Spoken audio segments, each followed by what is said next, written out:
Imagine staring down a wall of 1,000-degree flames while breaching a burning door, or holding a dying patient's heart in your hands.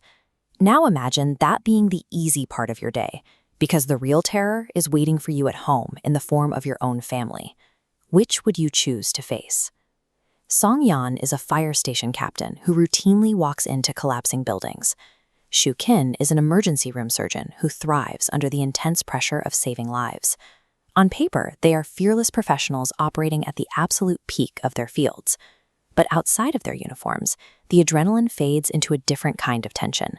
Returning to a house where every conversation is an audition for approval, or navigating a lonely apartment where the only sound is a white noise machine, requires a resilience that has nothing to do with physical courage. For Song Yan and Shu Qin, the true survival instinct isn't tested in burning high-rises or bloody operating rooms. The real test is whether they can endure the emotional battlefield of the people who claim to love them. Years ago, these two shared a profound connection, but that relationship was torn apart by a massive divide in social class and the suffocating grip of Shu Qin's adoptive parents. The Meng family possesses staggering wealth, operating corporate empires from estates like this one. Inside these pristine walls, Shu Qin's adoptive mother exercises absolute, terrifying control over every aspect of her daughter's existence. This chart tracks Song Yan's early life in the Special Forces. His career was steadily rising toward a major promotion, until it abruptly plummeted to zero. The Meng family secretly hired thugs to assault him, sabotaging his military future to force the young couple apart. Now, the mother has delivered a final ultimatum. Shu Qin must choose: cut all ties with the poor firefighter she loves, or be entirely disowned, losing her family, her status, and her financial security forever. When financial security is weaponized to strip away personal choice, the life of luxury transforms. Ultimate comfort becomes a highly effective psychological trap. The relentless pressure of living under the Meng family's expectations carries a heavy physiological cost. For years, Shu Qin has suffered from chronic insomnia, entirely dependent on medication just to find a few hours of rest. To break the cycle, Shu Qin commits a definitive act of rebellion. She packs a single box, abandons her parent-funded luxury apartment, and moves into Song Yan's modest, weather-beaten childhood home. Instead of five-star restaurants and high-end dining, she chooses a quiet courtyard and the simple home-cooked meal Song Yan makes for her. Every bowl of millet porridge represents a deliberate choice to reclaim her own life.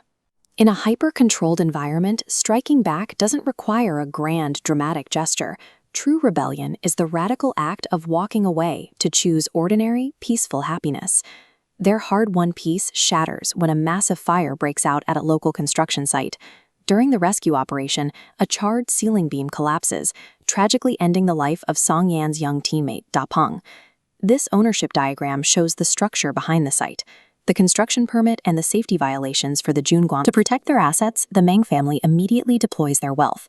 They attempt to bribe injured workers in the hospital and pressure the fire brigade into silence, using their resources to bury the truth about the fatal safety violations.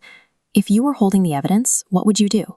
Would you stay silent to protect the billionaire family that raised you?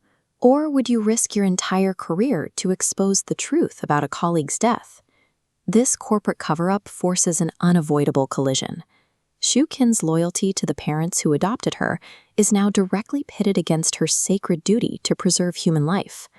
Faced with intense intimidation, Song Yan and Shu Qin refuse to yield. They reject the Meng family's bribes and actively co-sign the official reports detailing the site's critical safety failures. For Shu Qin, this means completely severing ties with her adoptive parents.